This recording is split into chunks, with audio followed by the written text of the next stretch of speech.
Bismillahirrahmanirrahim. Assalamualaikum warahmatullahi wabarakatuh. Alhamdulillahirabbil alamin. Wa bihi nasta'in wassalatu wassalamu ala rasulihil amin wa ala alihi wa sahbihi ajma'in.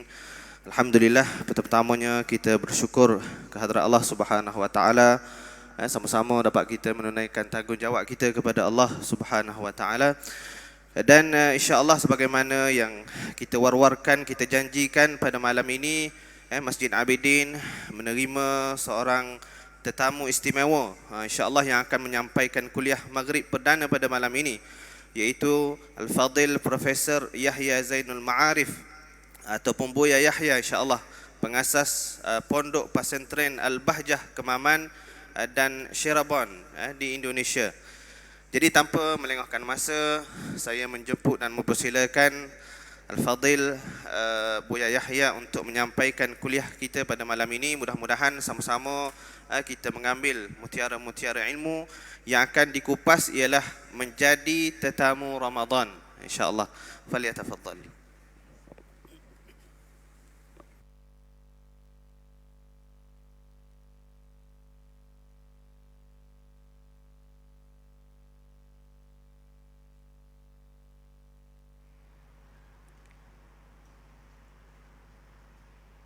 Bismillahirrahmanirrahim.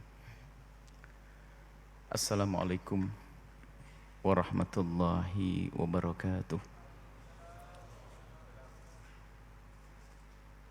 Alhamdulillah alladzi akrama hadhil ummata bi syahri ramadhana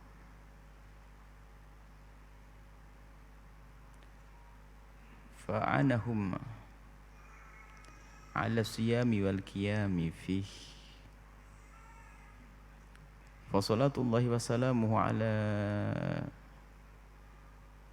afdalis shaimin wa akramil qaimin habibi rabbil alamin sayyidina Muhammadinil amin wa ala alihi al-mutahharin wa ashabihi at-tayyibin wa tabi'ina lahum bi ihsanin ila yaumiddin. Allahumma ya rabbana barik lana fi hadha syahri syahri sya'ban wa ballighna ya rabbana ramadan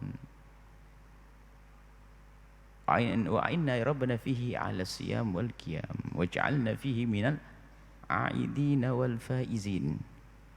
Allahumma ya rabbana wa ya ghafiradz dzunubi ighfiridz dzunub wa ya mufarrijal kurubi farrijil kurub wa ya satiral uyub bisturil uyub ya 'allamal ghuyub bi barakatil habibil mahbub urzuqna ya rabbana tabata qabla al maut wasyahadata indal maut wal jannata ba'dal maut. Amma ba'd. Yang kami cintai, kami muliakan hamba-hamba pilihan Allah yang dipilih pada saat ini untuk bisa berjumpa, berkumpul di taman surga Allah. Husnudzan kepada Allah bahwa tidak akan dimasukkan oleh Allah ke taman surganya kecuali ahli surga. Ini husnudzan kita. Semoga memang kita adalah ahli surga Allah Subhanahu wa taala. Kita saat ini berada di bulan Sya'ban, pintu bulan Ramadan. Di bulan Sya'ban baginda Nabi menyibukkan diri untuk mempersiapkan bulan Ramadan. Sampai para sahabat Nabi bertanya, "Lam araka tasumu minasyuhuri?" Aku tidak melihat engkau berpuasa di bulan-bulan kasyahri Sya'ban, seperti di bulan Sya'ban. Engkau banyak puasa di bulan Sya'ban ya Rasulullah. Yang terlihat yang terjadi bukan urusan puasa saja, akan tapi kebetulan yang ditanyakan oleh sahabat Nabi adalah puasa. Kenapa engkau kok banyak puasa di bulan Sya'ban, tidak seperti di bulan-bulan yang lainnya ya Rasulullah? Ini pertanyaan dari sahabat Nabi SAW. Nabi menyebutkan bahwa hadza syahrun, digelari, ini bulan yaghfalun nasu anhu. Ini bulan orang pada tidak peduli, tidak perhatian kepada bulan Sya'ban, baina Rajab wa Ramadan. Karena jatuh antara Rajab dan Ramadan. Di bulan Rajab orang berbondong-bondong, berlomba-lomba melaksanakan ibadah. Kemudian di bulan Ramadan, tapi mereka lupa dan tidak peduli, tidak perhatian bulan Sya'ban. Maka Nabi menyibukkan diri bulan Sya'ban dengan puasa. Hadza syahrun turfa'u fihi al-a'mal. Ini bulan diangkat amal hamba-hamba Allah.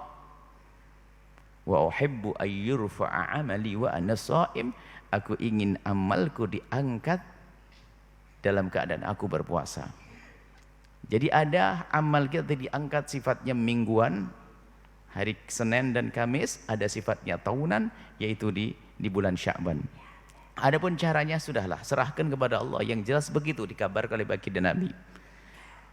Kemudian maka di bulan Sya'ban ini baginda Nabi menyibukkan diri dengan berpuasa, dan sebetulnya tentunya bukan puasa saja, segala macam bentuk ibadah. Urusan puasa sampai Siti Aisyah menyebutkan kana yasumu Sya'ban kullah. Dalam riwayat illa qalila. Nabi berpuasa di bulan Sya'ban hampir semuanya, bahkan riwayat semuanya. Bahkan dalam riwayat illa qalila, berpuasa di bulan Sya'ban kecuali sedikit yang tidak. Artinya baginda Nabi sangat peduli dengan ibadah di bulan Sya'ban untuk melatih diri agar terbiasa nanti di saat memasuki bulan Ramadan. Nah, apa kalau Nabi sendiri yang beliau adalah maksum, orang yang tidak pernah berdosa. Bicara tentang ibadahnya Nabi, ibadah yang paling kuat. Sampai bagaimana ibadah Nabi itu sampai tarawat tawarramat qadamah. Sampai membengkak, begitu baik membengkak kakinya, begitu banyaknya solat baginda Nabi SAW. Itu pun beliau menyibukkan diri bulan Sya'ban dalam rangka mempersiapkan diri untuk di bulan Ramadan. Bagaimana dengan kita yang baginda Nabi saja yang begitu luar biasa ibadahnya masih mempersiapkan? Tentunya kita harus lebih banyak mempersiapkan untuk menyambut Ramadan. Atau dalam bahasa di sini, bagaimana kita datang kepada Ramadan, bagaimana kita bertamu kepada Ramadan. Sebagian mengistilahkan Ramadan datang kepada kita. Mungkin di masjid ini lebih unik, lebih cantik. Bagaimana kita menjadi tamu Ramadan. Seolah-olah begini, Ramadan ada maidah, ada hidangan yang banyak. Bagaimana kita masuk di bulan Ramadan? Bagaimana kita memasuki bulan Ramadan? Kita mempersiapkan di saat kita masuki hidangan Ramadan. Jangan kebayang hidangan waktu futur, waktu buka, bukan. Hidangan bulan Ramadan adalah puasa Ramadan, pahala dilipat gandakan, tarawih, baca Quran. Semua hidangan di bulan Ramadan. Bagi siapa? Bagi perindu ridho Allah. Orang yang rindu pahala di luar Ramadan, lihat, kalau mendengar Ramadan, mereka akan bersemangat. Karena apa? Pahala dilipat gandakan dengan lipat ganda yang banyak sekali. Maka dari itu kita perlu kalau itu mempersiapkan dengan serius untuk masuk ke bulan Ramadan. Yang pertama adalah dengan ilmu. Kita harus tahu ada apa dengan Ramadan. Kalau kita tidak mengerti keutamaan Ramadan, maka Ramadan akan datang dan berlalu begitu saja. Karena kalau secara zahir nggak ada beda. Matahari Ramadan sama dengan matahari bulan Sya'ban, terbit dari timur karena belum hari kiamat kita. Malam hari juga biasa, ada nanti malam terang bulan purnama, biasa, ada angin sepoi, ada hujan. Tidak ada beda antara bulan Sya'ban, bulan Ramadan secara zahir alam. Akan tapi yang harus kita ketahui, ada apa di balik Ramadan itu? Dari keutamaan-keutamaan yang Allah berikan. Maka kita di sini ilmu agar kita tahu. Jika ada orang datang kepada kita, kita tidak tahu siapa dia, biasa saja, kita tidak menghormati dia. Tidak kita siapkan hidangan makanan. Tapi kalau sudah kita ketahui, yang datang adalah ayahmu, yang datang adalah sahabat karibmu, yang datang adalah orang yang kau cintai, yang datang adalah orang yang kau hormati, karena kita mengerti dia, maka kita akan menghormatinya. Maka fahami Ramadan wahai hamba Allah. Dengan ilmu ini nanti akan ada rindu. Ramadan adalah bulan yang dirindukan para kekasih Allah.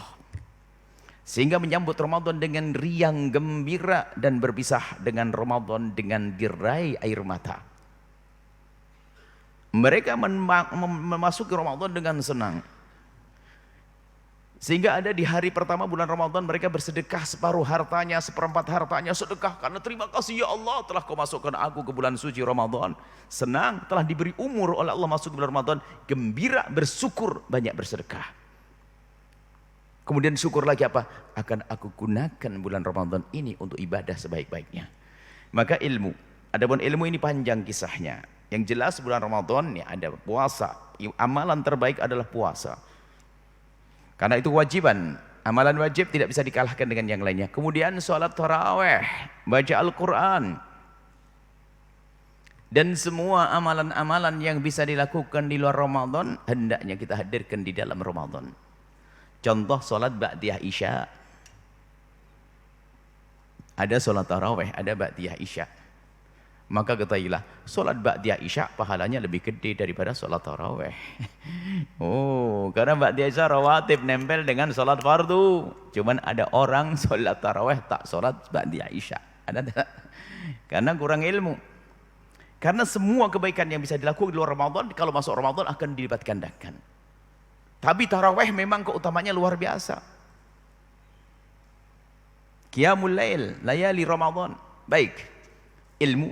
Kemudian disebutkan oleh baginda Nabi dalam hadis sahih, man shoma ramadhana imanan wa ihtisaba ghufira lahu ma taqaddama min dhanbih. Dalam riwayat wa ma ta'akhkhar, barang siapa berpuasa di bulan Ramadan atas dasar iman, yakin ini perintah Allah, wa ihtisaban, mengharap pahala dari Allah karena Allah, maka akan menjadi sebab bukan saja dia mendapatkan pahala, tapi menjadi sebab ghufiralhu ma taqaddama min dzambi, akan diampuni dosa masa lalunya.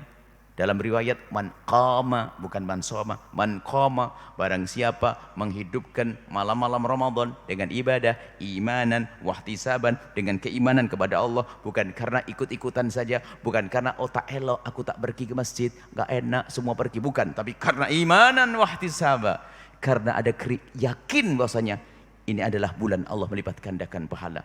Lalu dia pergi sholat tarawih imanan wahtisaba, mengharap pahala dari Allah, ghufira lahu ma taqaddama, akan diampuni dosa masa lalunya.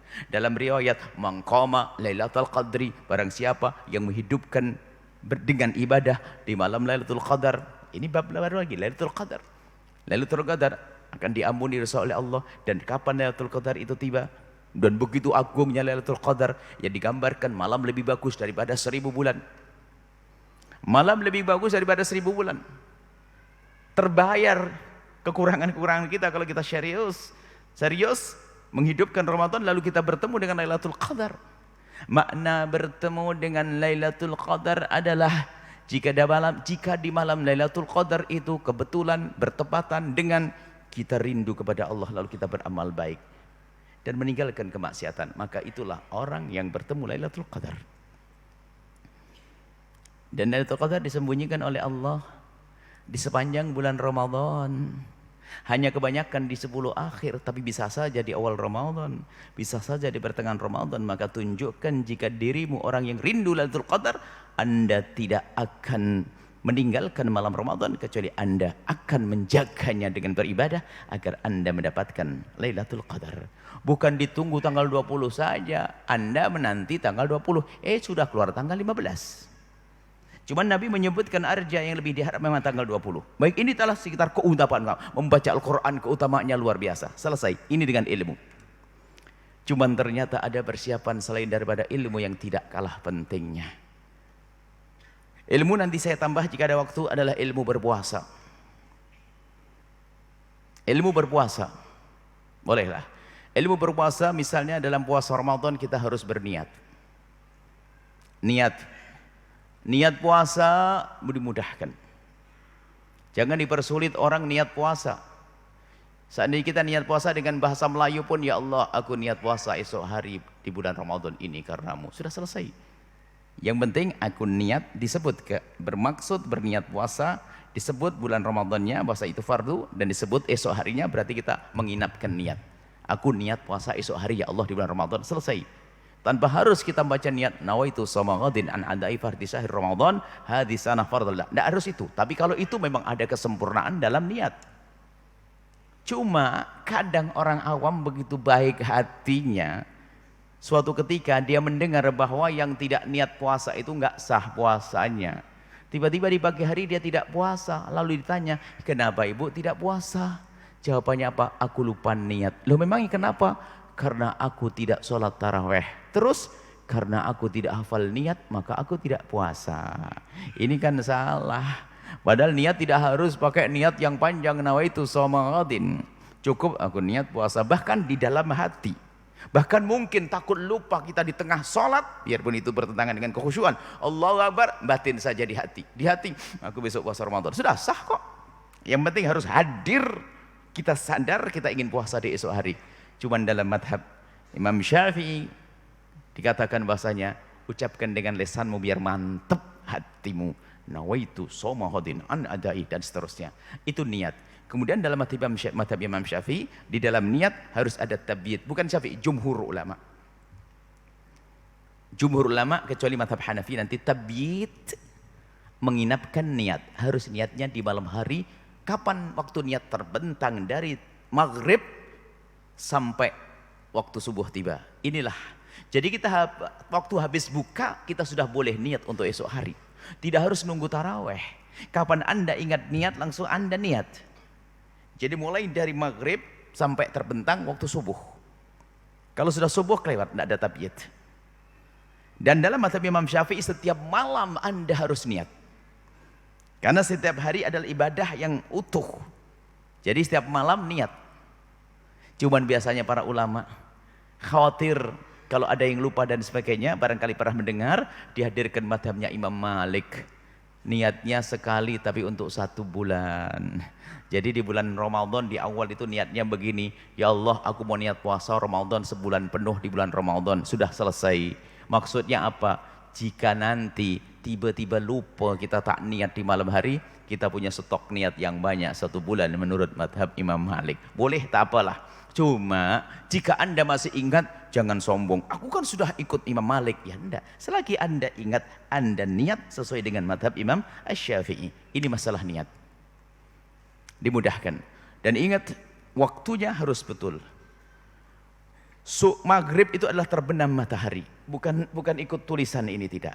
Hakikatnya adalah terbenam matahari. Cuman karena orang tidak bisa melihat terbenam matahari, maka kita bersandarkan dengan yang ditulis oleh departemen. Kalau di Indonesia ada departemen agama. Kalau di sini adalah mungkin kantor-kantor apa, itu sah. Ikuti itu, don. Jadi ikut jam ini, menit ini sudah buka, oke, tak apa. Subuh juga demikian. Ini adalah masalah ilmunya.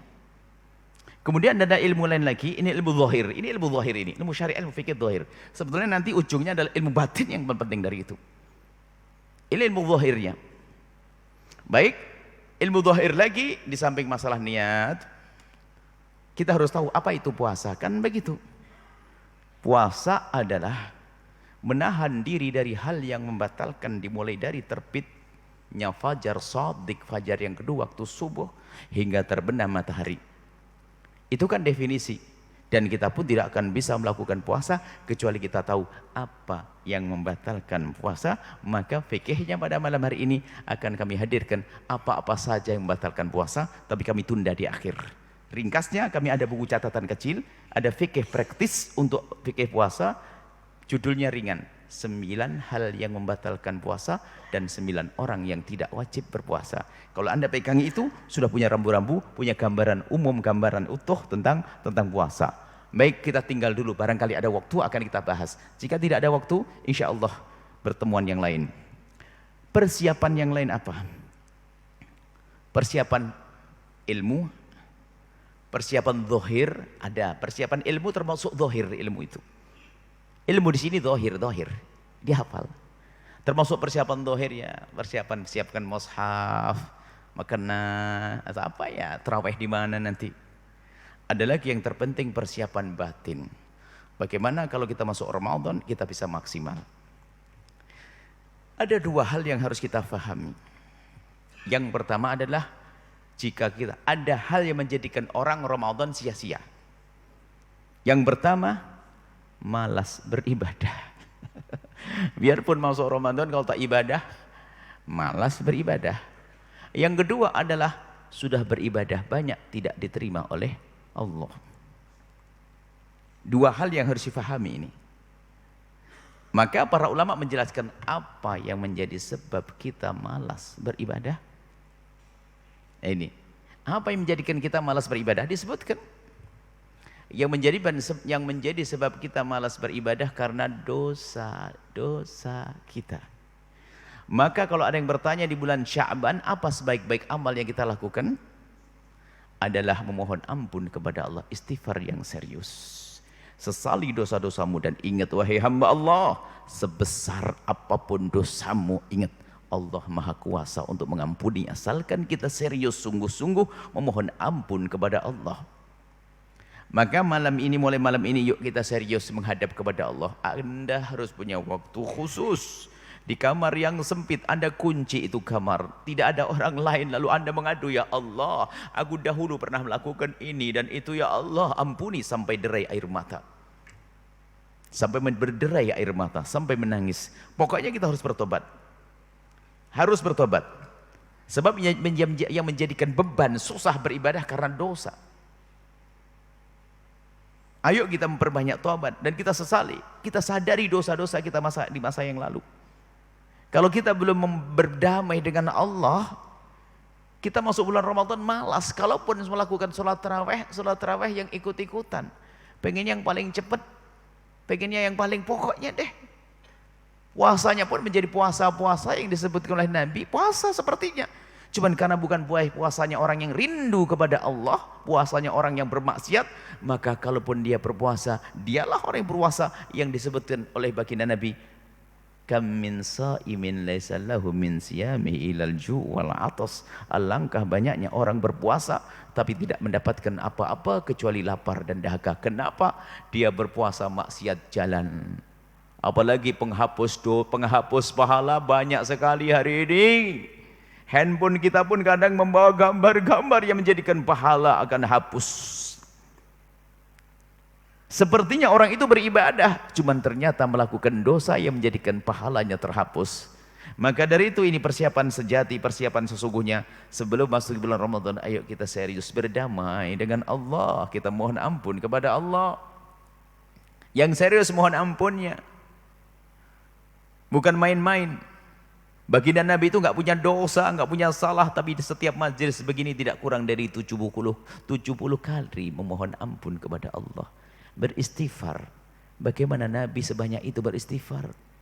Bagaimana dengan kita yang setiap saat kita dosa, sesaat dengan mata kita, sesaat dengan telinga kita. Oh, ingat dosa menjadikan kita itu susah beribadah. Digambarkan oleh baginda Nabi. Bagaimana kok begitu kisahnya? Nabi menyebutkan, hati kecil kita ini mengerti kebenaran, rindu kebaikan. Makanya biarpun orang jahat itu kalau melihat orang beribadah ya senang. Orang jahat itu tak senang dengan orang jahat. Pencuri itu tak senang. Pencuri itu kalau punya anak perempuan yang cantik tak mau dinikahkan anaknya dengan pencuri juga. Orang sombong tak suka dengan orang sombong, ya kan? Orang pendengki juga tak senang sama orang pendengki karena hati itu bisa ngerti. Hati kecil. Cuman kadang hati ini tertutup dengan fitnah, dengan noda dosa, sehingga biarpun kita tahu itu dosa, kita masih melakukannya. Atau tahu kebenaran kebaikan, kita susah melakukannya. Nabi menggambarkan tu'radul fitnatu 'alal qulubi kal hasir ya'udan 'uda.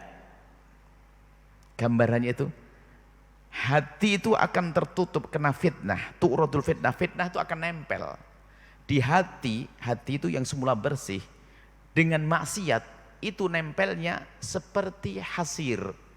Anda hasir sekarang sudah hampir tidak ada. Hasir itu adalah tikar. Tikar itu bisa kita pakai duduk, bukan langsung begitu, tapi tikar itu semula dari selembar yang dipintal satu demi satu sehingga menjadi lebar, lalu bisa kita pakai duduk. Dosa juga demikian, mengotori hati tidak serta-merta. Akan tapi dengan dosa yang dilakukan oleh seorang hamba lalu dia tidak segera tobat, akan meninggalkan noda hitam, seperti titik setitik noda hitam di dalam hati kita. Kemudian ada lagi dosa setitik noda hitam, ada lagi dosa setitik noda hitam, terus hingga hatinya gelap sehingga tidak bisa melihat kebenaran sebagai kebenaran. Sehingga biarpun katanya dia punya ilmu, dia menjual agamanya. Karena hatinya kotor biasa dengan kemaksiatan. Apakah makanannya yang haram, ataupun dia sudah mengumbar matanya melihat yang haram dan sebagainya. Yang jelas dosa-dosa memperberat langkah kita menuju ibadah. Maka bagaimana cara kita, kata Imam Haddad, sebelum menuju kepada Allah, ringankan perjalananmu dengan masuk wilayah namanya wilayah tobat. Bersihkan dirimu, wilayah tobat. Maka dari itu, ayo kita semuanya punya waktu yang khusus menghadap kepada Allah. Ingat dosa-dosa. Dan ingat dosa kepada Allah yang kami maksud di sini. Dosa kepada manusia nanti babnya. Dosa kepada Allah. Dan ingat dosa kepada Allah hendaknya hanya diadukan kepada Allah, jangan diadukan, jangan diceritakan kepada manusia. Manusia tidak bisa memberi maaf. Dosa kepada Allah manusia hanya bisa merendahkan. Yang pernah terpeleset dalam zina, cukup yang tahu hanya Allah. Menghadaplah kepada Allah dan memohonlah ampun kepada Allah, dan mintalah kepada Allah agar Allah menutup aibmu, wahai hamba Allah. Jangan disebarkan ke siapapun. Allah Maha Kasih. Yang pernah meninggalkan sholat, yang pernah minuman keras, minum khamr dan seterusnya, itu masa lalu. Biarkan yang lalu biar berlalu. Kita punya masa depan, kita harus membuka lembaran baru. Ingat, adukan kepada Allah, jangan disembunyikan, karena Allah sudah tahu dosa kita. Sebutkan semua kesalahan kita di hadapan Allah. Dan takutlah kepada Allah. Jika dosa itu belum diampuni, maka dosa itu akan menjadikan kita ketakutan di alam barzah. Kemudian dibangkitkan di padang mahsyar kita dengan beban yang di situ menjadi ribuan tahun melangkah menyeberang Shiratal Mustaqim, tak akan mampu karena tidak terlihat jembatan, sehingga kecebur ke neraka jahanam karena dosa-dosa. Apakah kita tidak takut? Akan tapi lihat hamba Allah, Tuhanmu Allah Maha Kasih, Maha Pengampun. Sebesar apapun dosa kita sebagai seorang hamba, kalau kita serius menghadap kepada Allah, maka Allah akan ampuni. At-taibu minadz-dzambi kaman la dzambalah. Orang bertobat dari dosa seperti orang yang tidak pernah berdosa. Dan yang namanya puasa kan ujungnya adalah agar menjadi orang bertakwa. Buah dari puasa kan takwa. Dan orang takwa sendiri ada cirinya, disebutkan dalam Al-Quran, wasari'u ila maghfiratin min rabbikum wa jannatin 'arduhas samawati wal ardu 'iddat lil muttaqin. Bersegeralah menuju surga yang disiapkan untuk orang bertakwa. Ternyata orang bertakwa yang disebutkan di sini bukan saja alladzina yunfikuna fis sarra'i wad dharra, bukan sekedar orang yang banyak berderma, bersedekah, berbuat baik, bukan. Akan tapi ayat berikutnya adalah walladzina idza fa'alu fahishatan aw dzalamu anfusahum. Ternyata yang disebut orang bertakwa bisa saja orang yang berdosa seperti kita. Cuman segera ingat kepada Allah, memohon ampun kepada Allah, karena kita tahu bahasanya mengampuni hanya Allah. Memohon ampun dengan serius. Maka jangan tunda esok hari. Jangan-jangan esok hari bukan untuk kita. Semoga panjang umur semuanya. Ingat, ayo segera mohon ampun hamba Allah, adabkan kepada Allah. Dan memohon ampun syarat utamanya adalah harus ada penyesalan. Yang tidak pernah menyesal tidak akan bertobat dengan sesungguhnya, karena Allah tahu hati kita. Menyesal dengan hati, bukan dengan lesan. Oh, aku menyesal, tidak. Tapi hati, menyesal itu hati yang kerasa. Seperti Anda kalau punya berapa ringgit uang, Anda mau belanja, punya uang, membawa ringgit dan uang itu saja, tak punya yang lainnya. Mau belanja, tak tahunya hilang, jatuh, Anda menyesal. Nyesal itu begitu. Apakah kita pernah di saat melakukan dosa merasa nyesel seperti itu? Kita perlu koreksi diri kita sendiri. Kita perlu serius dong. Sebab menyesal itu penting. Dan orang tidak akan bisa menyesali dosa kecuali dia menyadari dosa. Dan orang tidak akan bisa menyadari dosanya kecuali dia sering merenungi dirinya, membaca kehidupannya di masa lalu untuk dihadapkan kepada Allah. Ya Allah, aku dulu pernah melakukan dosa di sana, di sana, di sana. Aku takut menghadapmu dengan dosa itu. Aku takut di alam barzahmu. Aku takut di padang mahsyarmu. Aku takut di nerakamu. Sehingga dia menengadahkan tangan lalu berkata, ya Allah, ampuni aku dengan serius. Itulah tobat yang sesungguhnya. Bukan tobat hanya di lesan. Tobat di bibir. Kata Rabi'ah Adawiyah, itu tobatnya orang kurang ajar. Namanya apa? Istighfar, yang perlu diistighfari. Istighfar yang tidak didasari dengan kesadaran melakukan dosa. Dan ingat, dosa yang paling dosa adalah orang yang berdosa tapi tidak pernah merasa berdosa. Kurang ajar ya. Anda pun juga nggak seneng ada orang salah dengan kita tapi nggak tahu diri, minta maaf enggak, minta duit. Itu sesama manusia saja tak elok. Bagaimana dengan Allah yang sang pencipta? Makanya sebelum minta kepada Allah, sebelum kita mendekat pada Allah, kita minta ampun dong. Dan Allah tidak seperti Allah, bukan seperti manusia ada dendam dan sebagainya. Allah tidak, Allah Maha Pengampun. Kalau serius, biarpun dosanya segede apapun. Kenapa kita tidak bergegas menuju pengampunan Allah? Hei hamba Allah, apa yang kita tunggu? Apa yang kita nanti-nanti? Kita menanti rasa takut di alam barzah. Kita menanti seksa nanti di akhirat. Ketahuilah, siapapun dari hamba, dosa yang pernah dilakukan seorang hamba ada 3 macam. Diampuni oleh Allah di dunia sehingga di akhirat tidak diseksa.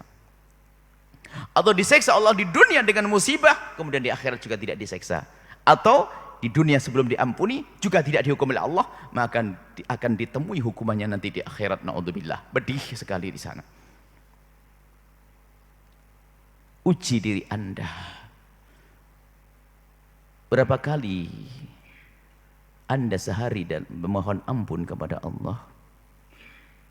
Anggap saja 100 kali. Dari 100 itu berapa kali yang hadir penyesalan secara serius di dalam diri Anda yang menjadikan Anda menitikkan air mata di saat sendiri, bukan air mata di depan orang, air mata di saat sendiri. Dikisah diriwayatkan dari Sayyidina Umar atau yang lainnya. Maka dalam memohon ampun kepada Allah, berusahalah kalian untuk bisa menangis.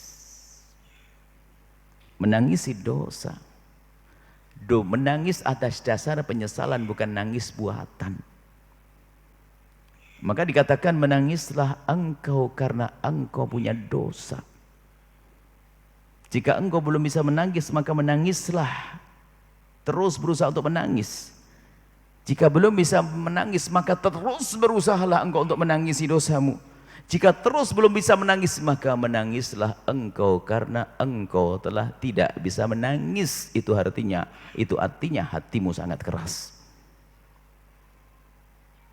Allah Maha Pengampun. Dan ingat, kalau dosa kepada Allah, tanda dosa itu diampuni oleh Allah, rasa malu kita menyebut dosa itu di hadapan manusia. Tanda dosa kepada Allah diampuni, kita paling malu menyebut dosa itu di depan manusia. Maka kalau ada orang dosa kepada Allah tapi kok bangga ceritanya, oh aku dulu mau biasa minum khamr, mau beginiin, belum tobat itu. Oh aku berzina. Selagi dia sering bercerita kepada manusia, itu tanda dosa tidak ada ampun. Maka tutup urusanmu ini, dosa kepada Allah, biar saja Allah yang tahu. Selesai. Maka setelah kita berbanyak istighfar yang serius, disitulah nanti akan rontok kekotoran hati, noda-noda hitam, lalu tampak kebenaran. Sehingga apa? Tanpa disadari, bangun malam mudah bagi kita. Baca Al-Quran, Masya Allah, dan bisa mulai menikmati. Ini langkah pertama. Baik. Kemudian setelah itu, setelah kita beristighfar, harus langkah berikutnya, kita beribadah, melakukan kebaikan yang banyak. Cuman kebaikan yang banyak kalau tidak diterima oleh Allah, lalu bagaimana? Nah, apa sih yang menjadi sebab amal tidak diterima? Disebutkan dan dalam riwayat yang banyak tentang penyebab tidak diterimanya amal. Contoh satu hadis Nabi. Imam Muslim meriwayatkan satu hadis sahih. Tuftahu abwabul jannati kulla yaumil itsnain wal khamis. Pintu surga dibuka setiap hari Senin dan hari Kamis. Masalah dibuka pintu surga Anda jangan banyak tanya. Pokoknya sudahlah, Nabi menyebut begitu. Artinya menuju surga gampang banget. Yaumil itsnain wal khamis, setiap hari Senin dan hari Kamis. Fayughfaru likulli 'abdin la yusyriku billahi syai'a. Kemudian Allah mengampuni semua hambanya asalkan dia tidak menyekutukan Allah. Asalkan tidak menyekutukan Allah akan diampuni. Dalam hal ini insya Allah aman, kita tidak menyekutukan Allah insya Allah. Cuman hadis ini ada lanjutannya. Illa rajulan, kecuali seseorang, dan jangan anda menjadi seseorang tersebut. Illa rajulan kanat bainahu wa baina akhihi syahna, kecuali seseorang yang dia dengan saudaranya, dengan sahabatnya punya dendam benci. Oh, yuqalu, diperintahkan kepada malaikat-malaikat, anziru, tunda, jangan diterima amalnya, jangan diampuni orang ini. Anziru hadaini, dua orang ini tunda dulu, hatta yastaliha, sampai berdamai. Kami sampaikan kepada semuanya, jangan-jangan Ramadan kita yang lalu belum diterima karena apa? Kita rebutan waris dengan saudara, rebutan waris. Rajin umroh, rajin haji, tertipu, dialah orang yang masuk neraka lewat Mekah. Perindu ridha Allah nggak akan mau dengan begitu-begituan. Bermusuhan dengan saudara nggak masuk, dan tidak indah. Dan tidak indah bermusuhan dengan saudara, tidak tegur sapa. Sampai berbulan-bulan, bertahun-tahun, 3 hari saja sudah nggak boleh maksiat. La yahillu li muslimin ayahjura akahu fawqa thalathin, nggak boleh kita ngediamin dalam irama marah, ngediamin saudaranya 3 hari, nggak boleh.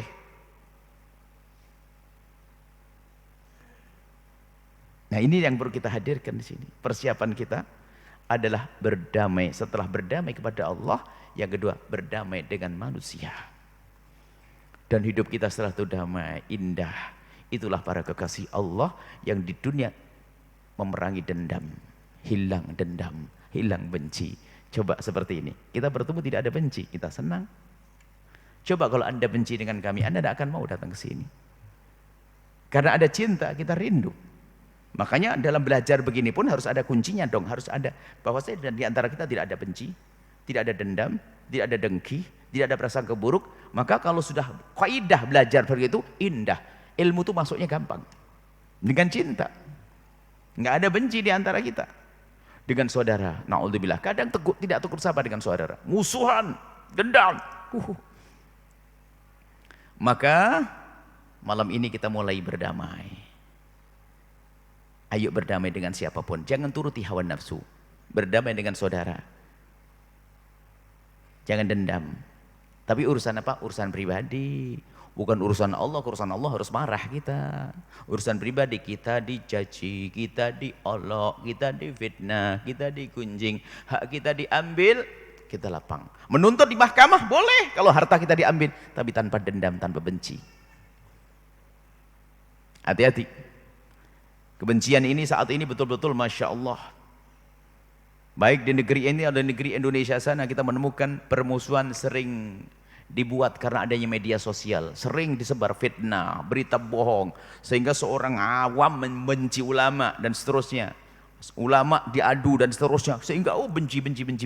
Tapi kalau anda punya ilmu kebal seperti yang untuk malam ini, anda tidak akan mudah membenci kepada siapapun, anda tidak akan mudah dendam kepada siapapun, dan kita harus pangkas itu benci dan dendam di malam hari ini sebelum kita memasuki bulan Ramadan. Dari mana kita memulai itu semuanya? Tapi sebelumnya kan anda harus tahu siapa yang hendak sehari ini orang yang paling bikin kesel kepada anda. Siapa orang yang bikin marah anda? Harus cari dulu sekarang sebelum kita lanjutkan. Kebayang enggak di mata anda? Si itu dia. Mungkin anda seorang ustadz, mungkin pernah diganggu sama ustadz lain.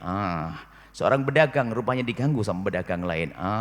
Seorang pejabat di kerajaan cuma disikut, ditendang sama pejabat yang lain. Atau itu mantan istri, mantan suami, cerai, berantem, musuhan. Ayo cari semuanya. Baru setelah kita tahu begitu, kita tata malam ini. Harus berani kita menata hati.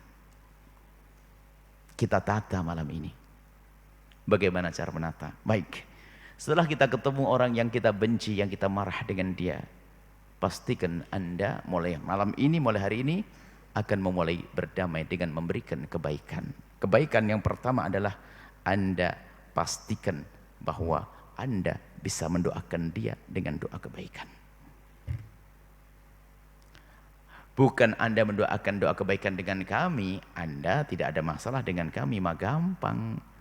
Bukan Anda mendoakan orang yang telah memberikan hadiah kepada Anda. Bukan. Itu kan membalas kebaikan, hal jazaul ihsan ilal ihsan. Membalas kebaikan dengan kebaikan. Akan tapi Anda memberi kebaikan kepada orang yang zalim kepada Anda. Ini pangkat tinggi. Pangkat tinggi. Kalau bicara tentang orang takwa dalam ayat tadi, wasaru ila maghfiratin min rabbikum wa jannatin 'arduha as-samawati wal ardu uiddat lil muttaqin. Coba. Di situ juga masalah ini. Alladzina yunfikuna fis sarra'i wal dharra'i. Berikutnya apa? Wal kadhiminal ghaidha. Orang bertakwa adalah orang yang menahan amarah di saat diganggu. Tidak cukup menahan amarah, sebab amarah kalau hanya ditahan nanti meledak. Tetapi harus lanjutkan wal kadhiminal ghaidha. Setelah menahan amarah tidak mudah reaksi. Oh, dia berbuat jahat kepadaku, dia menfitnahku. Ditahan. Setelah itu apa? Wal afina 'anin nasi, memaafkan. Oh, aku maafkan dia karena dia umat kekasihmu Nabi Muhammad. Dia saudaraku, anak ayahku, anak ibuku. Kenapa harus aku dendam? Wal afina 'anin nas, memaafkan kepada orang yang berbuat jahat tersebut. Ternyata tidak cukup sampai di sini. Lanjutannya apa? Wallahu yuhibbul muhsinin. Malah berbuat baik. Ini kan ahli surga. Dijailin, dijahatin, malah berbuat baik. Silahkan adzan. Dan memang betul fikihnya adalah seperti tadi disampaikan pada pengurus masjid. Adzan harus tepat waktu. Itu fikihnya. Karena apa? Adzan ditunggu oleh orang di luar sana pengen sholat mau pergi. Silahkan. Setelah adzan kita lanjutkan masalah sholat, bisa kita tunda. Ini adzan itu penting. Ada sebagian adzan telat. Orang nunggu-nunggu adzan. Sampai dalam fikihnya, kalau tukang adzan itu mendapatkan gaji, maka kalau adzannya telat waktu haram gajinya. Karena tugas dia yang paling inti memperhatikan waktu, tepat waktu. Kecuali tukang adzan juga rela, adzan kapan saja, cuman bukan yang terbaik. Jadi kami sampaikan masjid-masjid biarpun pengajian begini stop, potong untuk adzan. Mana adzannya belum bunyi?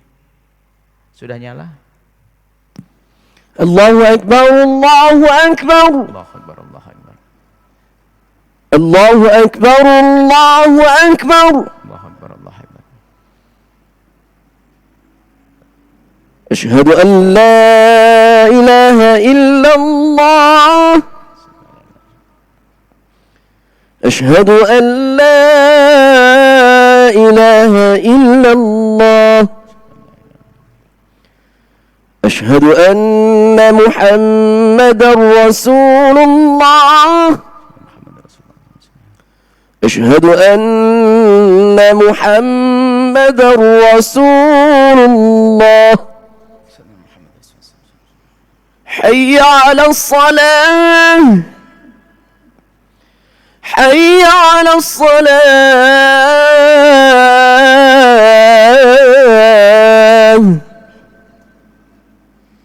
حي على الفلاح.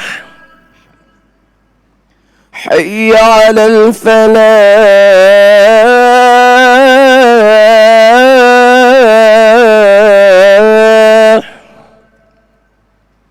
الله أكبر، الله أكبر.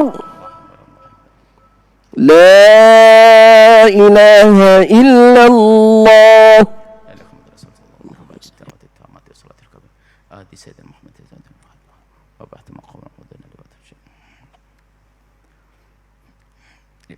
Terima kasih, itu fikihnya. Dan memang alhamdulillah kelihatannya memang diliputi oleh orang-orang yang mengerti. Masya Allah, terima kasih. Adzannya pun pendek. Itu juga termasuk bagian fikih. Sebab adzan itu kalaupun ada matnya, jangan matnya meliuk-liuk sampai panjang bermeter-meter. Mat apa itu kan begitu. Jadi adzannya pun juga pendek. Terima kasih. Ada adzannya seberapa jam? 20 menit. Coba tanyakan pada qurra, mat apa itu? Baik, sehingga adzan kalau kepanjangan kita pun tidak dianjurkan disibukkan mendengarnya. Jadi seperti tadi tepat, senang. Tepat waktu diadzani dan adzannya pun tidak panjang, tapi indah. Ya, tidak panjang tapi indah, kayak tadi indah. Baik, bismillah, kita lanjutkan. Dari mana kita memulai untuk berdamai dengan doa, hai hamba Allah? Doa itu adalah gampang gampang, susah. Bicara tentang doa mah gampang, tapi ternyata di giliran praktek mah susah. Wong dia pinjam duit tak balik-balik, gimana aku doakan dia? Dia menfitnah aku, gimana doain dia? Oh susah jadinya ya. Padahal mah doa mah gampang. Maka inilah para kekasih Allah itu keistimewaannya, wali itu bukan karena banyak sholat, banyak sujudnya, tapi salamatus sudur, hatinya bersih. Ada dengki, benci, diperangi. Bukan tidak ada benci, tidak ada. Kita semua punya hawa nafsu. Jadi kalau wali nggak punya benci, nggak punya dengki, malah tidak tinggi pangkatnya. Dia punya marah, dia punya dengki, tapi diperangi. Justru semakin benci, semakin berbuat baik dia. Oh kurang ajar amat tuh orang. Tunggu, aku kirim ringgit. Ikonnya mana? Aku kirim ringgit besok. Begitu. Jadi semakin benci, ternyata kita perangi dengan kebaikan. Itu baru orang hebat. Nah ini, jangan berkata, oh aku tak punya dengki, aku tak punya dendam. Anda bukan malaikat, Anda bohong. Malaikat baru tak punya benci. Kita semua punya marah. Cuman kelebihannya para kekasih Allah, di saat diganggu sama orang, tidak membalas dengan kejahatan. Bahkan akan dijadikan itu bahan menghadap pada Allah. Ya Allah, aku didolimi oleh fulan. Aku mohon ya Allah, berikan kebaikan kepada fulan ya Allah. Dan ampuni aku. Oh gitu. Jadi pertama mendoakan. Pastikan malam ini Anda mendoakan orang-orang yang bermasalah dengan Anda. Orang yang mengganggu Anda, orang yang dolim kepada Anda, orang fitnah Anda, orang mengambil hak Anda. Pastikan. Ada yang berkata susah, kurang ajar amat dia tuh jahat banget. Gimana doain? Kalau Anda tidak bisa, Anda tidak akan lolos masuk Ramadan nanti. Berat ya? Berat, baik. Memang itu pekerjaan berat, pekerjaannya waliullah, bendaan kasih Allah. Ibaratnya seperti operasi amaliyah. Seorang ibu yang lagi mengeluarkan sesar, amaliyah, ya kan? Amaliyah itu pakai obat bius tak? Harus pakai obat bius. Makanya doain tadi nggak kebayang, doain orang kurang ajar, orang jahat gimana doain, mending doa sendiri untuk saya. Wah kan egoisnya macam.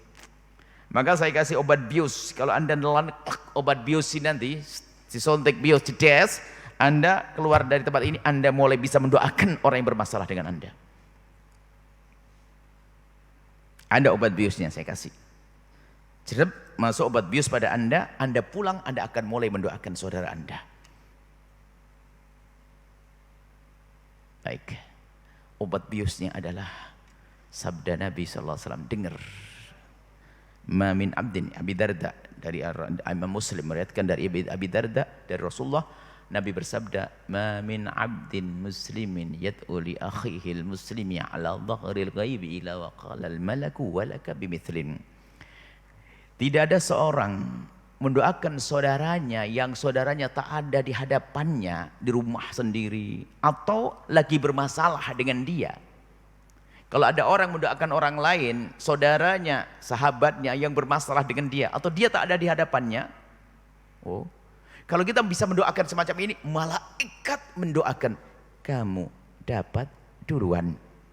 Sampai dikatakan para ulama, ada doa yang sangat mudah dikabul oleh Allah, tapi sangat dilupakan hamba Allah, yaitu doa dengan cara pantulan, mendoakan orang yang berbuat jahat kepada kita. Ternyata karena itu Allah akan kabul untuk kita lebih dulu. Bahkan doa ini lebih cepat dikabul daripada pergi ke multazam tapi hatinya masih kotor. Nah, kita punya hajat banyak, makanya kalau pengen cepat dikabul, cara ini. Dan ini mujarrab, saya mendengar dari guru, ya kita amalkan. Sehingga kalau kita punya hajat besar itu nyari-nyari siapa orang yang jahat sama saya ini, kita doain dengan doa kebaikan, nanti cepat dikabul Allah. Yakin yang berjanji Nabi, yang bersabda Nabi. Sudah mulai masuk obat biusnya, sudah mulai kerasa. Pastikan Anda punya hajat apa? Sempit rezeki, belum nikah, apa? Doakan ya Allah, itu orang kurang ajar kepadaku ya Allah, lapangkan rezekinya Allah, dia jahat kepadaku ya Allah, berikan segala kebaikan. Malaikat menjawab, walaka bimithlin, kau dapat duluan.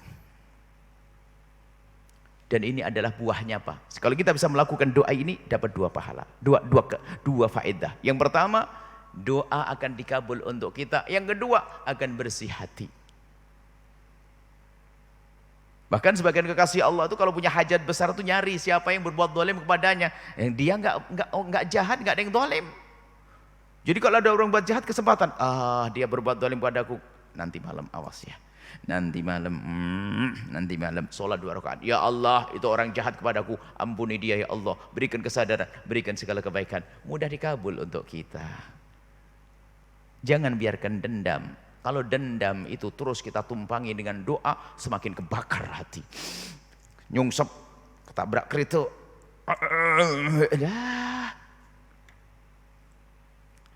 Baik, ini obat bius. Saya tambah dosis obat biusnya lebih kuat lagi, biar Anda keluar dari tempat ini, Anda tidak ragu mendoakan orang lain. Yakin. Nabi, suatu ketika nanti di akhirat, Allah memanggil hamba-hamba pilihannya dengan panggilan spesial. Panggilan itu bunyinya adalah dalam hadis sahih, Ainal mutahabbuna bi jalali. Mana orang yang di dunia hidup dengan cinta? Kalau ada benci dengki diperangi. Mana orang hidup di dunia dengan cinta? Al yawma udhilluhum yawma la dhilla illa dhilli. Sekarang akan aku beri perlindungan di saat tidak ada lagi perlindungan jadi dariku. Kemudian orang yang hidup di dunia seperti Anda saat ini, memerangi dengki benci, mendengar langsung, berkumpul. Setelah berkumpul diperintahkan, meluncurlah kalian ke surga seperti kilat. Allah, seperti kilat. Padahal di padang mahsyar dikatakan puluhan ribu tahun. Puluhan ribu tahun. Ada yang mengatakan 50, dia sebutkan 50 ribu tahun. Ribu tahun. Oh, ribuan tahun. Ternyata bagi orang beriman yang hatinya bersih, sampai dikatakan ma bainadz dhuhri wal asri, seperti antara waktu zuhur dengan waktu asar. Begitu cepatnya Allah meluncur ke surga bus. Kemudian di situ Allah Maha Adil, ahkamul hakimin. Semua orang berbuat jahat di dunia, kalau dia terlepas dari mahkamah dunia, dia tidak akan terlepas dari mahkamah akhirat. Ingat, yang jahat di dunia, kalau dia terlepas dari mahkamah negara, dia tidak akan terlepas dari mahkamah akhirat. Allah Maha Adil. Semua yang punya masalah di dunia diizinkan untuk menuntut. Anda pernah tidak mendengar suatu ketika orang begini, kalau lagi marah sama orang, oh itu telah fitnah aku, demi Allah aku tidak ridho, sampai akhirat akan aku tuntut. Pernah dengar begitu? Waduh, kalau Anda dengar orang begitu, kalau kebetulan dia itu calon mertua, batalin, jangan jadi mertua untuk Anda. Calon menantu batalin, orang serem begitu. Orang kejam begitu, sampai di akhirat tuntut. Mau di akhirat? Anda tahu kisah di akhirat? Kan begitu. Nah, memang Allah Maha Adil, semuanya punya permasalahan akan diizinkan untuk menuntut di akhirat nanti. Ayam jago yang pernah mematuk dengan zalim dibangkitkan untuk menuntut. Kemudian saya diizinkan oleh Allah menuntut, misalnya fulan ambil dia telah mencacimu. Saya tuntut kau. Beres. Saya noleh begini, rombongan ahli surga sudah masuk surga. Kok saya ketinggalan? Tidak, saya tidak mau ketinggalan. Daripada saya ketinggalan nanti, mending sekarang saya maafkan. Siapapun yang berbuat salah kepadaku, mencaciku, mengolokku, memfitnahku, menggunjingku, saya maafkan, tidak akan saya tuntut di akhirat. Saya maafkan biar saya ikut rombongan kemuliaan. Fahami makna ini. Jika Anda ingin ke surga meluncur laksana kilat, ingin bergabung dengan Rasulullah. Obat bius sudah kerasa? Mantap, insya Allah. Tinggal Anda amalkan di rumah. Sekarang pulang ke rumah masing-masing, ambil kertas, tulis orang-orang yang kurang ajar. Cuman judulnya yang bagus, orang baik. Satu fulan didoain setiap malam, ya Allah rezeki panjangkan umurnya, lapangkan rezekinya. Kalau Anda bisa mulai ini, lihat, amalan baik yang selama ini gantung akan diterima oleh Allah. Jangan biarkan dengan syahna, kebencian, dengki, dendam yang menjadikan sebab amal tidak diterima oleh Allah. Ini persiapan batin sebelum masuk bulan Ramadan. Dan tradisi di Melayu secara umum, Nusantara secara umum itu ada. Cuman modelnya macam-macam. Biasanya kalau menjelang Ramadan tuh ada sebagian tempat saling tukar-menukar makanan dan sebagainya. Itu maksudnya apa? Dan tahu di sini masih ada atau tidak? Masih makanan, masakan, maksudnya apa? Biar luntur kebencian ini. Kemudian buahnya apa lagi setelah itu? Ngajak terawih mah enak, karena hati sudah damai. Bang, terawih yuk. Iya, berangkat. Yang nggak mau pun cuma ngomong, aduh besok aja insya Allah lagi nggak ada badan. Itu. Tapi kalau masih musuhan, bang terawih yuk. Sok banget tuh, terawih sendiri aja, ngapain ngajak-ngajak? Dan seterusnya, tidak indah. Baik, kita harus damai, selesai. Selamat tinggal kebencian, selamat tinggal dendam, selamat tinggal dengki. masuk Ramadan istimewa insyaallah. Ini saja, mungkin ada yang mau ditanyakan. Berarti fikih praktisnya tidak bisa dihadirkan karena waktu. Nanti insyaallah kalau fikih praktis, kalau tidak salah ambil di YouTube kajian kami tadi malam, tadi malam. Ada kajian kami tadi malam, kita mencoba hadirkan fikih praktis 9 hal yang membatalkan puasa dan 9 hal yang orang yang boleh, yang tidak wajib puasa tadi malam di salah satu masjid di Terengganu sana, di Kemaman. Insyaallah. Silakan mau ditanyakan, jangan banyak-banyak, setelah itu sholat. Kalau tidak ada yang tanya langsung kita tutup. Karena kita ada kegiatan lagi. Tim, jam berapa kita harus meninggalkan tempat? Jam berapa kita harus meninggalkan tempat? Tim, ada soal? Oke, silakan. Ada mic? Angkat suara biar yang lain dengar. Tak ada mic? Ini mic ini. Sini. Bismillah tuh mic. Nah. Biar yang lain dengar. Bismillah. Kalau tidak ada biar disambungkan.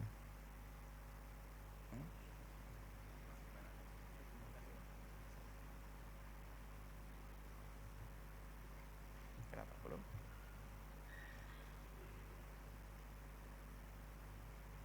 Langsung aja.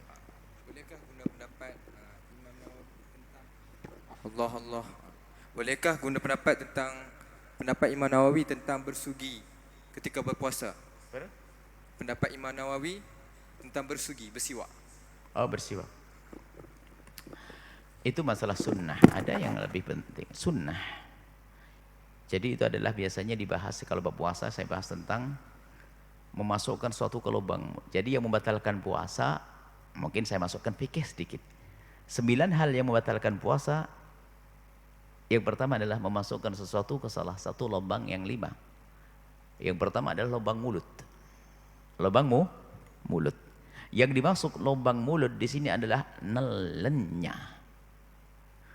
Selagi tidak ditelan tidak batal. Makanya kumur dalam berwudu tetap disunahkan dengan syarat jangan ditelan, itu kumur.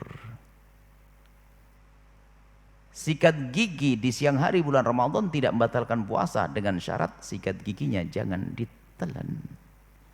Cabut gigi di siang hari bulan Ramadan tidak membatalkan puasa asalkan giginya jangan ditelan. Yang menjadikan batal telennya. Maka termasuk siwak adalah disunnahkan, tapi siwaknya jangan ditelan. Cuman nanti ada perbedaan. Maksudnya ibu-ibu misalnya, yang penting nelennya. Ibu-ibu misalnya di siang hari bulan Ramadan langsung ambil es krim, masukkan mulut, tidak batal puasa, asalkan jangan ditelan. Kuncinya kan jangan ditelan, kan begitu saja. Cuman bedanya makruh dan tidak makruh. Kalau kumur wudu sunnah, kalau masukkan es krim makruh, tapi tidak batal puasanya. Cuman bedanya kalau kecelakaan, kalau misalnya lagi masukkan es krim begini, main-main, memang betul nggak batal. Cuman waktu masuk ke mulut digigit kucing kakinya, ketelen, batal puasanya. Tapi di saat lagi berkumur wudu, bersih-bersih, mau kumur, ada petir, ketelen, rezeki, nggak batal puasanya. Bedanya begitu ya. Kemudian siwak adalah disunnahkan, jumhur ulama muktamad adalah di dalam madhab kita Imam Syafi'i adalah asalkan belum tergelincir matahari. Kalau sudah tergelincir matahari adalah madhab lain seperti madhab Imam Ahmad tentangnya tetap disunnahkan. Termasuk Imam Nawawi, ikhtiarnya Imam Nawawi adalah bersiwak setelah tergelincir matahari adalah tetap disunnahkan. Pertanyaannya boleh-boleh saja. Cuma yang di hadapanmu tidak semua orang mengerti tentang ini. Kalau kita siwakan nanti dianggap kamu tidak mengerti dan sebagainya. Lebih baik adalah ikuti jumhur ulama. Kecuali kamu sendiri pengen sendiri, tidak ada orang lain. Karena apa? Kita itu harus menjaga orang awam yang nggak ngerti. Ayo siwakan makruh dan sebagainya. Tapi boleh-boleh saja Anda mengambil Imam Nawawi orang besar dan itu sesuai dengan madhab lain, madhab Imam Ahmad. Selain madhab Syafi'i, ibarat setelah tergelincir matahari bersiwakan masih disunnahkan selain daripada jumhur yang dikukuhkan madhab Imam Syafi'i. Pertanyaan boleh-boleh saja. Tapi fil madhab, pendapat yang dikukuhkan dalam madhab Syafi'i adalah makruh setelah tergelincir matahari. Baik, Imam Syafi'i punya Imam Nawawi punya hujjah masalah khalufah fami sami atyab indallah min rihil misik, dijelaskan itu ada raihah, kata Imam Nawawi, bukan raihah yang ada di sini, tapi raihah karena lapar kita berpuasa, terdorong kosongnya perut, terangkat raihah yang lebih harum daripada minyak misik adalah bau yang dari perut ini, bukan dari mulut, kata Imam Nawawi. Sehingga kata Imam Nawawi bersiwakan setelah terkencir tetap disunahkan. Anda boleh mengambilnya. Ini pemahaman para ulama kok. Oke. Baik. Tidak saya lanjutkan masalah batalkan puasa. Nah, cuman nanti ada menelan ludah supaya tidak kan. Supaya saya kadang nelen. Lah, setelah itu pulang ditanya suaminya, "Nelen ludah gimana, sayang?" Pusing, enggak paham nelen ludah. Nelen ludah supaya sambung karena satu paket ini. Menelan ludah tidak membatalkan puasa. Asalkan memenuhi 5 syarat, memenuhi 3 syarat. Menelan ludah tidak membatalkan puasa asalkan yang pertama, ludahnya sendiri. Ludah orang tak boleh, batal. Ludah orang nggak boleh. Ada ludah di sini lalu diambil ya. Cuman ini kan saya tidak menggambarkan gambaran yang jorok, yang menjijikkan, tidak. Ada orang menelan ludah orang lain tapi tidak jorok, mohon maaf. Bermesraan suami istri. Ketukar ludahnya. Jorok atau tidak jorok? Indah, suami istri, ketukar ludahnya, batal puasanya. Makanya yang menjadikan tidak batal asalkan ludahnya sendiri. Satu. Yang kedua, ludah masih berada di dalam mulutnya. Biarpun kita mengumpulkan begini, mudah lo ditelan tidak batal. Tetapi jika ludah sudah berubah berpindah ke gelas, ada seorang ibu dari pagi ngumpulin ludah ditaruh di gelas, kemudian ditaruh di lemari es, seger sekali kok diminum setelah itu, maka batal puasanya karena ludah sudah keluar dari mulutnya. Kemudian yang ketiga, syarat yang ketiga adalah ludah belum bercampur dengan yang lainnya, masih asli murni. Tapi kalau sudah bercampur dengan es krim, gula, teh, kopi, jadi batal. Itu gambaran tentang ludah. Itu diantara cara saya ngajarkan fikih yang enak begitu. Cuman tidak ada waktu. Ada fikih praktis. Kita fikih praktis, enggak ibu ya, fikih praktis. Baik, jawabannya pertanyaan sedikit, saya kasih panjang, bonus. Kan Ramadan, banyak bonus pahala. Sudah, kalau tidak kita tutupkan doa. Ada lagi?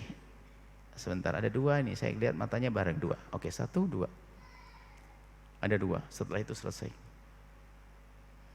Maju, yang muda, yang pakai imamah. Assalamualaikum warahmatullahi wabarakatuh. Assalamualaikum warahmatullahi wabarakatuh. Berkenaan dengan doa tu untuk membersihkan hati itu kepada mereka yang menzalimi kita. Bagaimana kalau kita berdoakan untuk kemusnahan musuh Allah? Musnahkan musuh Allah. Musuh umat Islam seperti Zionis, Yahudi. Baik, beda musuh Allah dengan musuh dirimu sendiri. Kalau musuh Allah lain, musuhmu yang mengambil uangmu, gitu. Makanya kalau urusan Allah nggak boleh dong kita maafin. Ini urusan pribadi, aku diambil. Urusan Allah harus marah kita. Cuman kalau kita mendoakan semoga dapat hidayah tetap bagus. Seandainya kita tidak sampai. Pernah kita suatu ada seorang tokoh besar, dia memang bukan di luar Islam, dia jahat banget. Saya mendoakan ya Allah hancurkan dia. Cuman saya berpikir, dia orang hebat, orang besar. Kalau seandainya sama-sama doa saya dikabulkan, mending ya Allah kasih hidayah dia. Saya rubah doanya. Kalau dapat hidayah kan jadi pendukung Islam kayak Sayyidina Umar bin Khattab. Jadi cuman kalau mengutuk itu adalah, mendoakan doa begitu adalah memang musuh agama, musuh Allah. Cuman yang kita bahas semalam ini adalah musuh pribadimu yang mengambil duitmu, yang pinjam uang tak balik-balik. Katanya nanti kalau umroh mau dibayar, sampai pulang umroh 2 kali tak dibayar. Sudah itu dicari tak bisa, teleponnya mati. Itulah. Jadi seperti itu. Baik. Mana yang muda tadi? Ayo bismillah.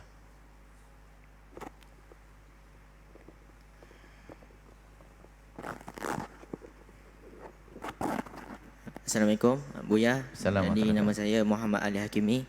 Jadi saya ingin bertanya pasal taubat. Jadi apa yang dikatakan oleh Buya tadi pasal taubat yang serius. Jadi pertanyaannya adalah, adakah Allah akan mengampuni orang yang taubatnya tidak serius?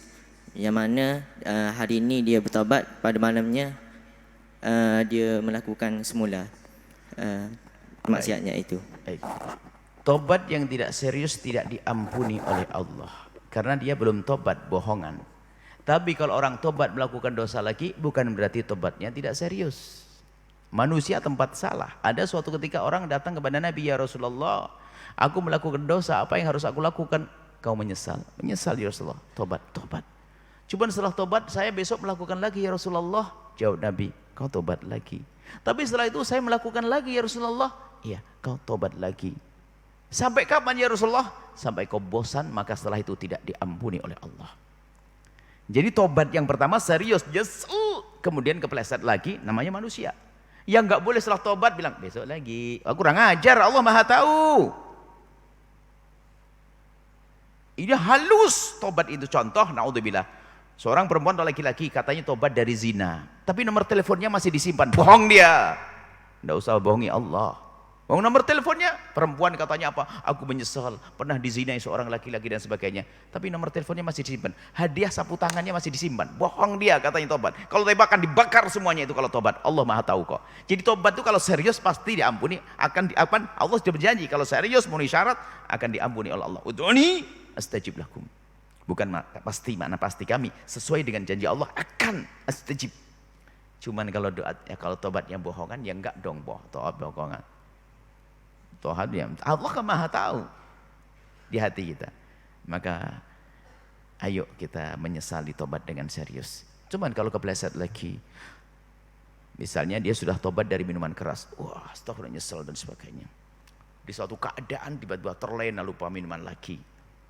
Tapi ini adalah bukan karena direncanakan. Tiba-tiba pergaulan baru lagi, balik lagi, tobat lagi. Yang bohong adalah Astaghfirullahaladzim, kapan lagi? Astaghfirullahaladzim, besok lagi. Biarpun tidak diucapkan. Astaghfirullahaladzim, ingat. Astaghfirullahaladzim. Kan kurang aja. Istighfar yang perlu diistighfar itu. Ini saja insya Allah cukup. Ibu yang solehah di belakang, nggak ada yang tanya? Baik. Ibu-ibu. Baik. Bapak-bapak dikasih. Sudah terakhir ya? Sudah cukup ya? Cukup mungkin setelah ini satu kali. Ada ibu-ibu yang tanya? Oh, ada mikrofon. Ibu pertanyaan disimpan di hati, nanti jawabannya masuk ke hati. Ayo silahkan, terakhir. Ayo bismillah, satu, terakhir.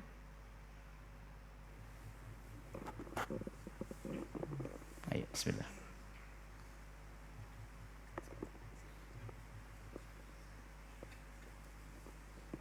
Assalamualaikum Ustaz. Assalamualaikum. Seperti yang saya tahu, kalau pendapat itu kita dalam kesempitan. Apa itu? Pendapat imam mazhab kita dalam kesempitan. Mana? Dalam kesempitan susah untuk melakukannya. Lepas tu kita sebentar, pendapat a'immah dalam kesempitan. Sebentar. Yang sukar kita untuk lakukan seperti niat di dalam takbir. Terus kita dibenarkan untuk menggunakan mazhab lain. Baik. Kalau kita dalam keadaan yang senang, boleh tak kita teruskan menggunakan mazhab yang senang itu? Mazhab lain, ngikuti mazhab lain kita. Ya. Oke, baik, boleh, bagus, pertanyaan bagus. Kita seorang mukallid taklid. Kalau kita ngikuti satu imam tidak bisa, kita ngikuti mazhab lain. Ada orang bahas masalah talfiq. Talfiq tidak boleh. Dan pembahasan talfiq tidak ada dalam bahasan usul fiqih secara panjang lebar. Hanya dikatakan disyaratkan dalam taklid adalah tidak talfiq. Sementara talfiq sendiri belum dibahas secara panjang lebar. Padahal istilah talfiq, dan kebetulan kita ada buku talfiq. Kalau di sini kita punya buku masalah talfiq. Bahasa Arab ada enggak? Kalau enggak ada di tim membawa buku talfiq. Talfiq itu sebenarnya banyak dalam kitab-kitab fikih kita. Yang enggak boleh itu talfiq untuk main-main. Seperti dalam kitab Fathul Mu'in sendiri, ada satu orang tidak niat. Maka di sini Imam Fuad disebutkan, hendaknya niat tuh nginapkan niat setiap malam. Cuman boleh ngikuti madhab Malik adalah niatnya sekali untuk sebulan. Cuman di situ disebutkan dalam madhab Hanafi sama seperti puasa sunnah. Kalau seandainya di malam hari kita lupa nggak niat, asalkan belum makan, pagi hari kita boleh niat. Itu adalah bentuk talfik yang jelas. Kenapa? Dia itu waktu pagi hari belum jadi Hanafi dia, masih madhab Syafi'i. Kemudian dia tidak berpuasa. Kemudian diizinkan oleh Syekh Malibari untuk mengambil madhab Hanafi untuk mengesahkan sholatnya puasanya orang awam. Dan untuk orang awam dimudahkan saja. Yang nggak boleh main-main. Oh kita bisa niat malam hari nggak mau pagi aja deh. Nah, ini sombong itu. Di saat darurat semacam itu, kasihan dia orang awam mengkodok berat. Jadi ada istilah berpindah mahad sah, boleh-boleh saja. Yang nggak boleh main-main. Ada orang melarang talfik karena dikhawatirkan jatuh kepada tatabu rukhas. Sebab tidak semua talfik tatabu rukhas, ada tatabu syada'id. Nanti istilah fikih itu ya. Ini adalah bahasan fikih detail. Intinya secara umum adalah Anda boleh mengikuti mazhab lain tentunya setelah tahu ilmunya dong. Tidak harus memenuhi syarat-syaratnya. Karena demi kemudahan. Dan itu sudah Anda mendengar barangkali. Mengikuti mazhab Malik tanpa harus memenuhi syarat-syarat. Bagaimana cara puasa mazhab. Enggak, yang penting niat mazhab Malik. Dan disebutkan para imam. Di kitab fikih kita ada itu semuanya. Ikut niat mazhab Malik. Disebutkan. Bahkan dalam Fathul Mu'in yang kitab pegangan kita yang luar biasa dan kitab yang cantik indah itu. Ternyata kita boleh mengikuti mazhab Hanafi jika kita lupa di malam hari tidak niat dengan niat di pagi hari. Loh, apa itu kalau bukan bentuk talfik?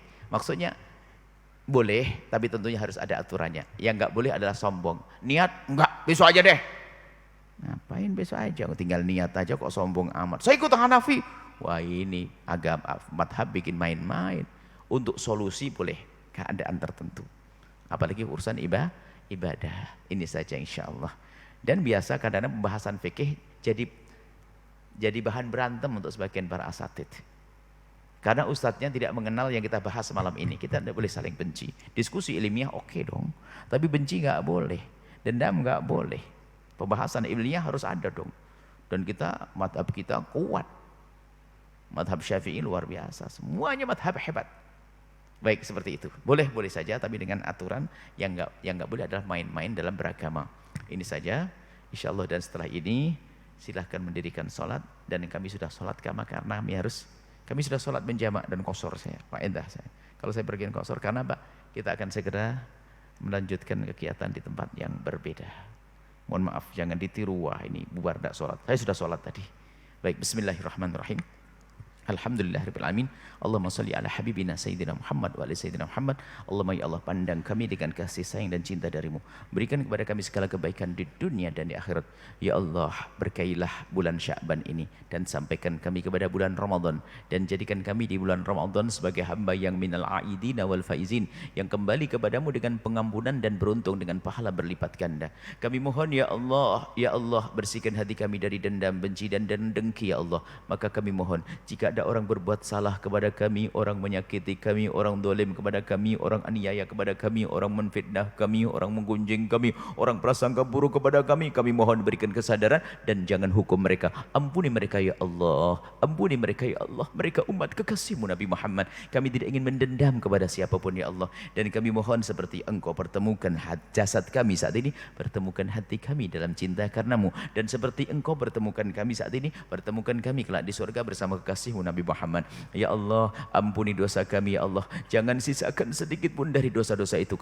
Kami takut dengan dosa ini lalu kami menjadi malas beribadah jauh darimu ya Allah. Dan semakin jauh kami takut itu ya Allah. Maka ampuni dosa kami ya Allah yang sangat banyak, yang kami tidak bisa menghitung satu demi satu. Dosa mata kami ya Allah yang sering melihat yang haram. Kadang haram di handphone kami, haram di laptop kami, haram di jalan-jalan, haram itu ya Allah. Ampuni mata kami ya Allah. Ampuni dosa kami ya Allah. Ampuni kesalahan kami ya Allah. Jauhkan ya Allah, jauhkan kami dari segala dosa. Jauhkan kami dari zina yang hina dan kau hinakan itu ya Allah. Dan kami mohon ya Allah, jika ada di antara kami ada hamba-Mu yang pernah terpeleset dalam hina dan busuknya zina, kami mohon berikan kesadaran dan ampuni dia ya Allah. Dan bencikan kepada zina dan tutup aibnya di dunia sehingga di dunia tidak terhinakan, dan tutup aibnya di akhirat sehingga di akhirat tidak kau hukum lagi ya Allah. Dan buka pintu halal untuknya. Dan jauhkan kami dari menggunjingnya ya Allah. Jauhkan kami dari meninggalkan solat. Jauhkan kami dari menggunjing ya Allah. Jauhkan kami ya Allah dari minuman keras. Jauhkan kami dari segala dosa ya Allah. Ampuni dosa kami. Ampuni, Engkau Maha tahu tentang dosa kami ya Allah. Sungguh ya Allah, sebesar apapun dosa kami, kami yakin pengampunan-Mu lebih agung daripada dosa kami, lebih luas daripada dosa kami. Kami mohon ya Allah, Ampuni orang tua kami dan guru-guru kami. Berikan kasih sayang-Mu kepada mereka. Dan kami mohon jaga anak-anak kami, para santri kami. Anak-anak kami jaga mereka. Jadikan mereka anak-anak di surga. Dan kami mohon ya Allah, berkailah masjid ini. Berkailah yang berjuang di dalamnya. Yang mewakafkan, yang membangun, yang memakmurkan semua yang berurusan dengan masjid ini. Berikan segala kebaikan di dunia dan di akhirat. Dan tetangga-tetangga masjid ini Allah berikan segala kebaikan ya Allah. Dan kami mohon ya Allah, yang sempit rizki lapangkan dengan rizki yang halal penuh berkah. Yang sakit sembuhkan. Yang punya hutang mudahkan kami dalam bayar hutang kami, dan kami mohon panjangkan umur kami dalam ketaatan serta sehat walafiat, dan kami mohon ya Allah wujudkan keindahan dalam rumah tangga kami ya Allah, suami istri yang saling mencintai karenamu ya Allah, dengan anak yang soleh solehah yang dibanggakan oleh kekasihmu Nabi Muhammad. Berikan kepada kami semua husnul khatimah, mati dalam keadaan iman, dan kami mohon ya Allah, jadikanlah ucapan kami di akhir hayat kami kelak saat Engkau hendak mencabut nyawa kami ingin saat itu ya Allah hati dan lidah kami mampu mengucapkan kalimat agung dan mulia, La ilaha illallah Muhammadur Rasulullah, La ilaha illallah Muhammadur Rasulullah, La ilaha illallah Muhammadur Rasulullah sallallahu alaihi wasallam. Rabbana atina fid dunya hasanah wa fil akhirati hasanah wa qina adzabannar. Wa sallallahu ala sayyidina Muhammadin wa ala alihi wa sahbihi wasallam. Alhamdulillahirabbil alamin. Al-Fatihah.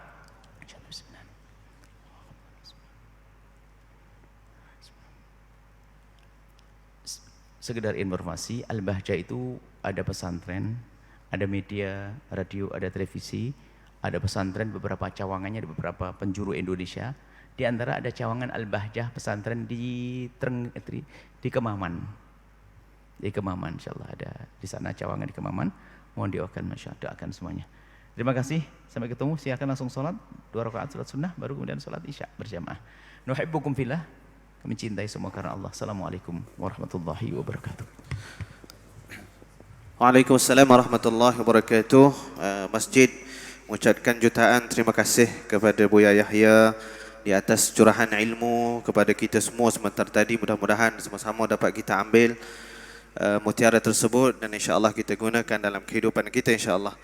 Muslimin muslimat yang dirahmati Allah, insya-Allah sebelum kita sama-sama solat Isya, satu makluman, insya-Allah pada 15 Mac 2023, iaitu pada hari Rabu ni, sekali lagi Masjid Abidin kita ini akan dikunjungi oleh pendakwah yang tidak asing lagi, iaitu Tuan Guru Syekh Muhammad Nuruddin Marbu Al-Banjari Al-Makki. Pada hari Rabu ni kuliah